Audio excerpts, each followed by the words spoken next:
Easter കഴിഞ്ഞുവരുന്ന ഞായറാഴ്ച ദൈവകരുണയുടെ തിരുനാൾ ആചരിക്കുന്നതിന് വിശുദ്ധഗ്രന്ഥ അടിസ്ഥാനമില്ലെന്ന് വിമർശിക്കുന്ന ചിലർ ഉണ്ട്.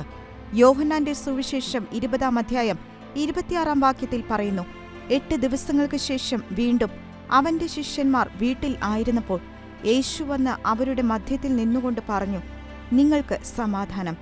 അനന്തരം അവിടുന്ന് തോമസിനോട് പറഞ്ഞു, നിന്റെ വിരൽ ഇവിടെ കൊണ്ടുവരിക, എന്റെ കൈകൾ കാണുക, നിന്റെ കൈ നീട്ടി എന്റെ പാർശ്വത്തിൽ വയ്ക്കുക.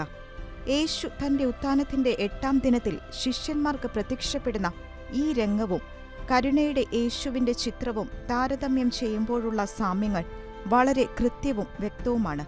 ശിഷ്യന്മാർക്കു മുന്നിൽ തന്റെ പാർശ്വത്തിലെ മുറിവിലേക്ക് വിരൽ ചൂണ്ടി നിൽക്കുന്ന യേശുവിന്റെ ചിത്രവും അതേവിധം തന്റെ പാർശ്വത്തിലേക്ക് വിരൽ ചൂണ്ടി നിൽക്കുന്ന കരുണയുടെ യേശുവിന്റെ ചിത്രവും സൂചിപ്പിക്കുന്നത് അവിടുത്തെ ഹൃദയത്തിലെ കരുണക്കടലിൽ നിന്ന് ലഭ്യമാകുന്ന നവമായ പ്രത്യാശയും സൗഖ്യവും നിത്യജീവന്റെ ആനന്ദവുമാണ്.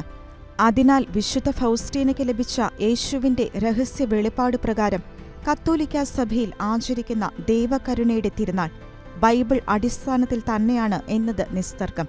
തന്റെ കുത്തിത്തുറക്കപ്പെട്ട പാർശ്വം ചൂണ്ടിക്കാട്ടി ശിഷ്യഗണത്തിന് ഉത്ഥാനത്തിന്റെ 8-ാം നാൾ പ്രത്യക്ഷപ്പെട്ടതിന്റെ അനുസ്മരണാർത്ഥം ഈസ്റ്റർ കഴിഞ്ഞു വരുന്ന ഞായറാഴ്ച ദൈവകരുണയുടെ തിരുനാൾ സഭയിൽ പ്രതീകാത്മകമായി ആചരിക്കപ്പെടുന്നു.